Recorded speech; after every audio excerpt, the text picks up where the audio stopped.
How you doing? This is Eric. I am the Barmy Farmer here at the Garden of Apologies. That's Marmalade up there with the peppers. This is episode 7 of Pepper School. Thanks for joining me today. Let me just get the peppers here. Pardon me, please. Thank you. So for today's Pepper School, there we go. We just scroll down here on you. Well, not scroll. That's a pan. This is a pan down. First off, we have the Bulgarian Carrot. Then we're moving on to a hot Portugal pepper. Whoops. Almost dropped that, but the coffee reflexes bailed me right out. This is a Jamaican Mushroom.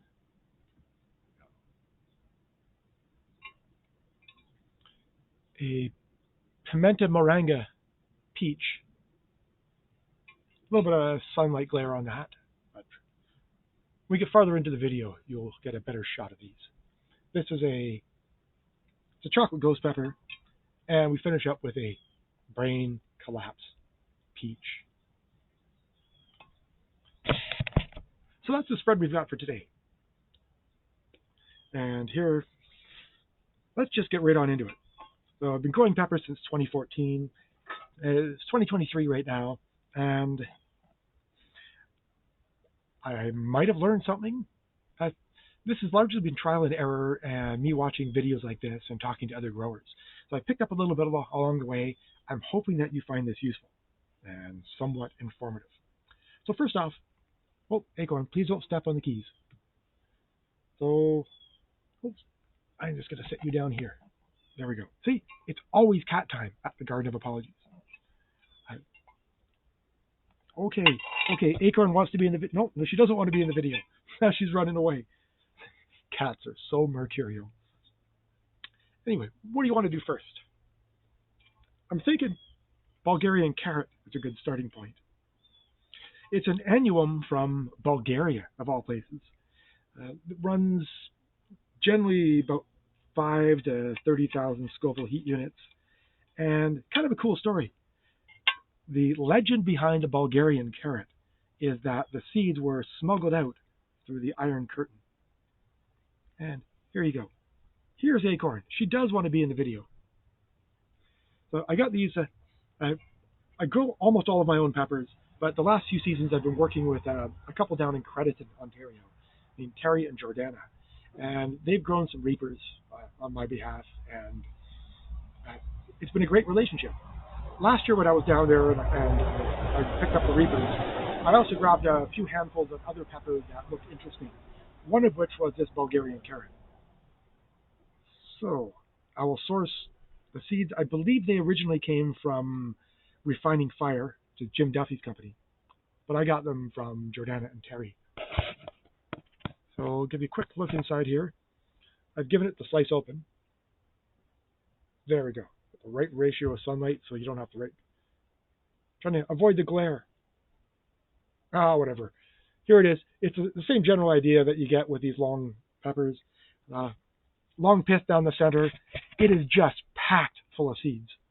So they aren't as comfortable to eat as a full pod with that whole mouthful of seeds.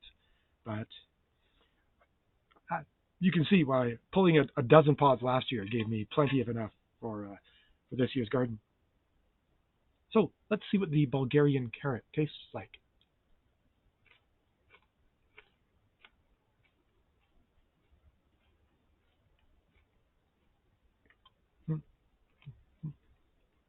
Got my cheek there a little bit, but very sweet and very fruity right off the front. It turns quickly into a floral perfume flavor. The skin is pretty tough. This could be a pepper that, if you char it a little bit, and then after you take it out of the smoker or out of the stove, if you throw a pan lid on top of it and just let that steam go for a little bit, it'll loosen loosen the skin right up, and it'll come right off. That could be something to do with the Bulgarian Carrot, given that the skin is so tough on it. Nice fruitiness, though. Okay. Next up is a Portugal pepper. So this is it's a pepper with a bit of a history.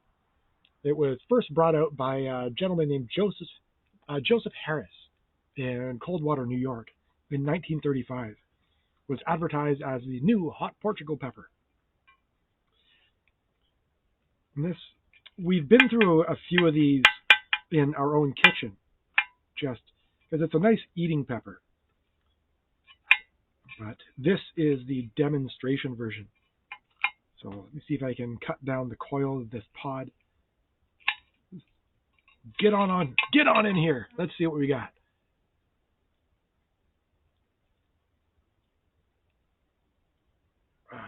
Yeah. Got fairly thick walls, a nice bit of crunch to it. Definitely juicy. Fewer seeds than we saw in the Bulgarian Carrot. You can see up there. And there we go. This is our second annuum of the morning. And let's see what we have with the Portugal pepper. Ooh, I got 2 pieces there. So,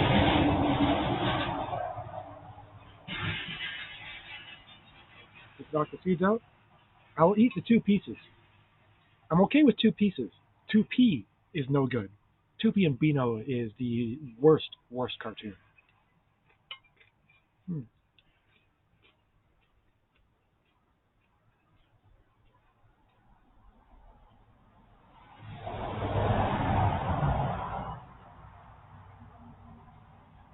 Nice. Yeah, definitely fruity. I'd say maybe a hint of black cherry there. It's got that annuum direct mouth heat. That's just right there. There's no transition to the floral or the perfume flavor that you get with the Bulgarian Carrot. Just nothing but that sweet tropical fruitiness that carries right on through. These sit between about 5 and 30,000 Scoville heat units, but they tend to average somewhere around 17. So that'll take you probably twice as hot as a jalapeno, with that very nice sort of tropical cherry flavor. That is a lovely pepper. Okay, those are the annuums. Now on to the chinenses, challenging stage. No, hang on a second. I'm lying to you. The Jamaican Mushroom. This is also an annuum. I thought it was a chinense there for a second, but I am sorely mistaken. This is the last annuum I've got here, sometimes known as the yellow squash pepper. Let's see, it's vaguely reminiscent of the Scotch bonnet shape with a tam o' shanter, Scottish hat, or camo, whatever it is. I don't remember the exact name for it. But I'm only 3/8 Scottish, so it doesn't matter. There we go. Nice slice on it here. Big, open, cavernous kind of pepper. Seeds all bundled up at the pith ball at the top. It's a bit of a vein there. Breaks it into a couple of segments. Bell peppers often break into either 3 or 4 lobes, and you get the veins down the side on them. There was a technical term for that at one point I knew. I'll look that up and refresh myself on what that means, and I'll tell you in a future video. But for now, this is the yellow Jamaican mushroom pepper. These run apparently about 5 to 10,000 Scoville heat units. So if I were doing this in heat order, I should have done this one first. But I thought it was a chinense because it's been that kind of a morning. So we'll just do it now. Jamaican mushroom pepper.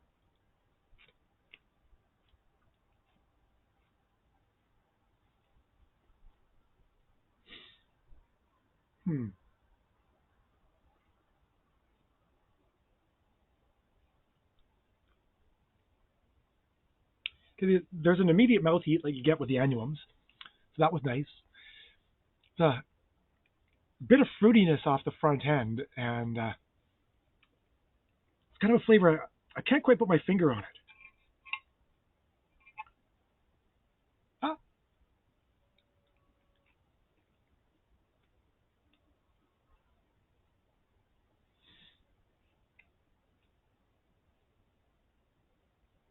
Hmm.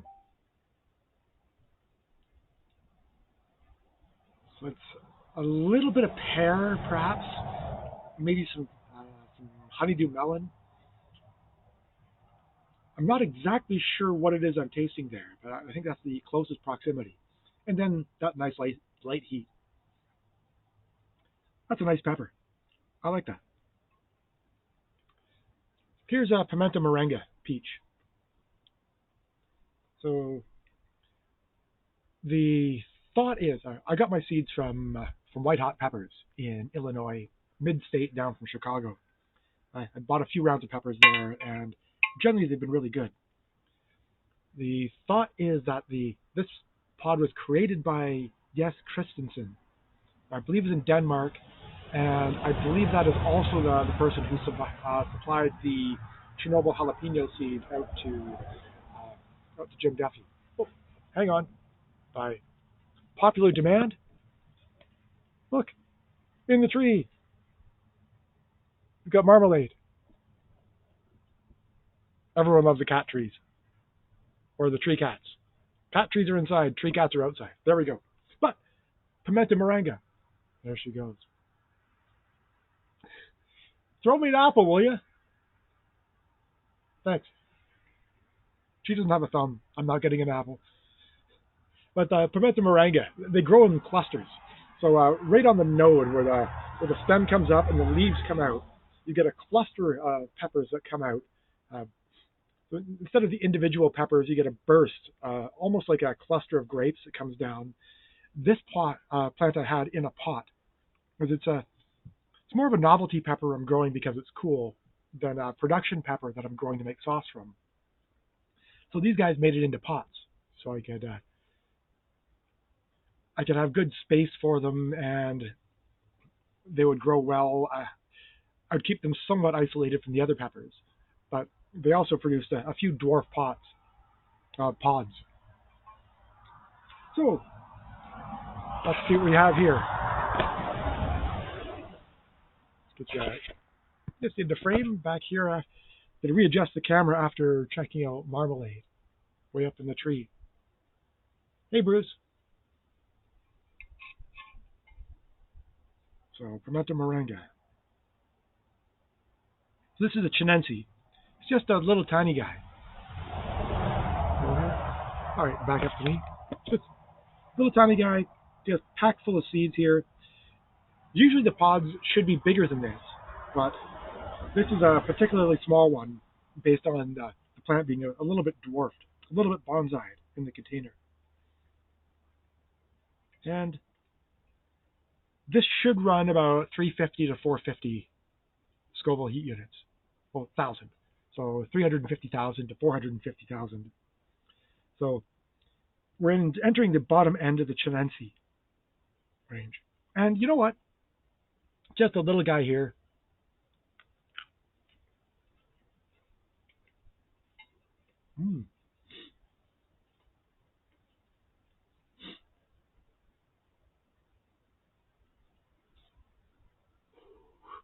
Okay. Definitely a perfume kick right on the back end there. Ooh.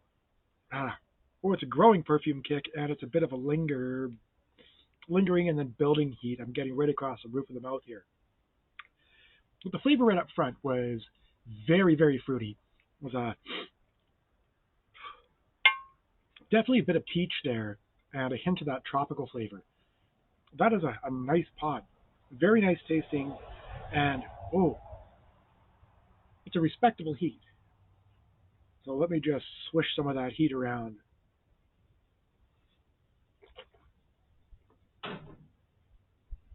All right.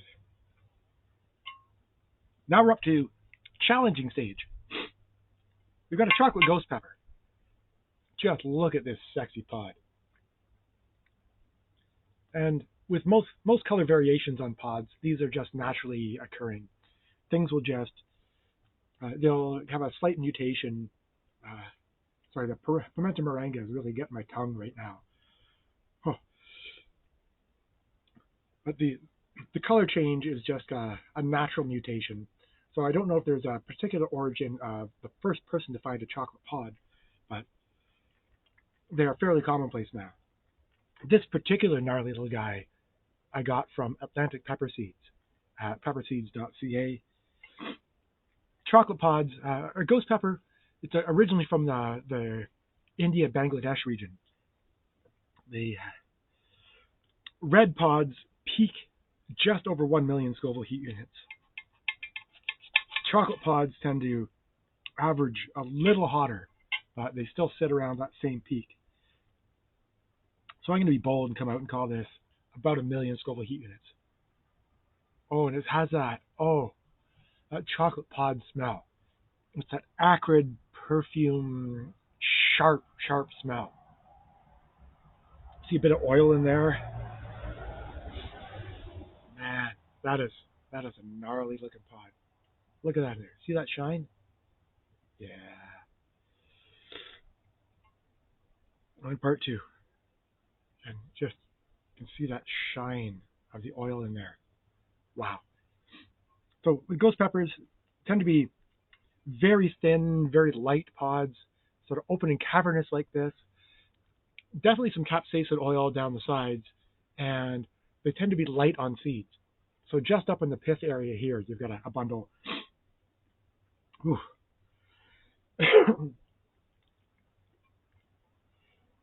Let's see what we have here. Again, I don't like taking a really big chunk. I like taking just a piece of it so I can get the nuance of the flavor and not just blow myself up with the heat.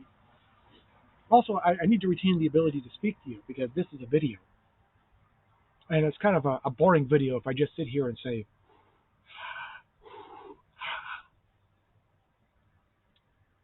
so, chocolate ghost, chinenses, about 1 million Scoville heat units.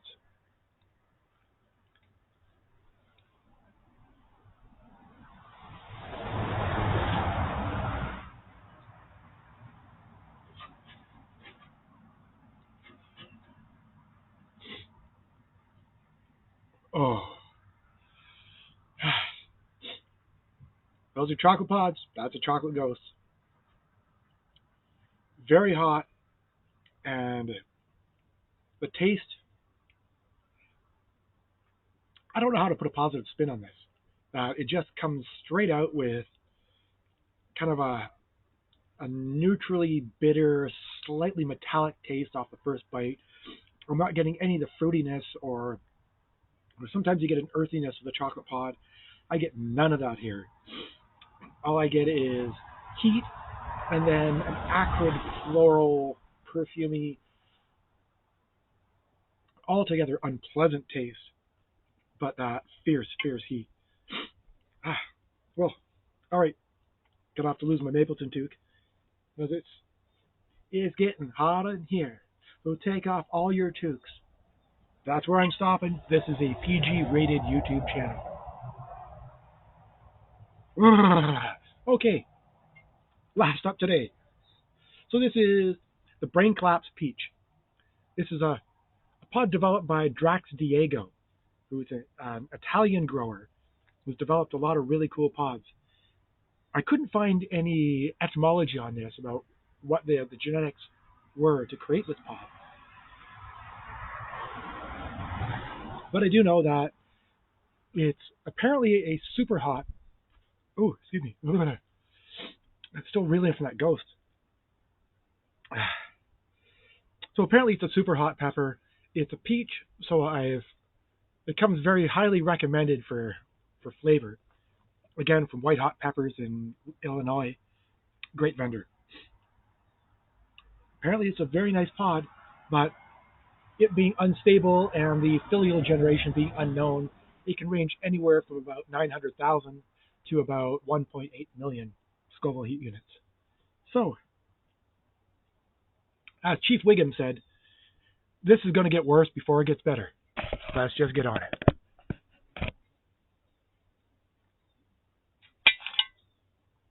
Oh. Man, oh man. Would you look at the shine on this? Let's get the right angle on you here. Look at that pod. Just the shine of oil in there.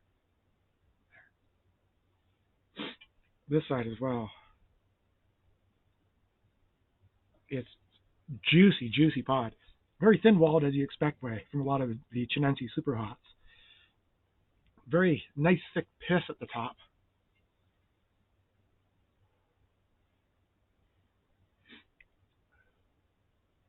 It's got a grassy perfume kind of smell to it. And let's give her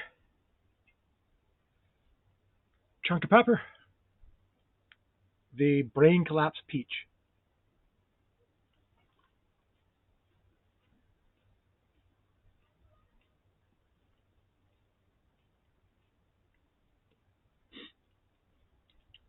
Nice sweetness right off the front. Slightly fruity. Oh, damn. This has got to have some scorpion genetics in it. They got roof of mouth heat and right back in the throat. That's where scorpions tend to hit me. It's where I swallow the food and just right there. Oh, wow. Wow, what a pod. Wow. I feel the heat heading up into my sinuses from there. Not too much perfuminess on the back end, but a very sharp, peppery flavor right off that sweet front. Oh, it is creeping. Man, that is a nice pod. Wow, brain collapse peach. Sorry, it's got me salivating here.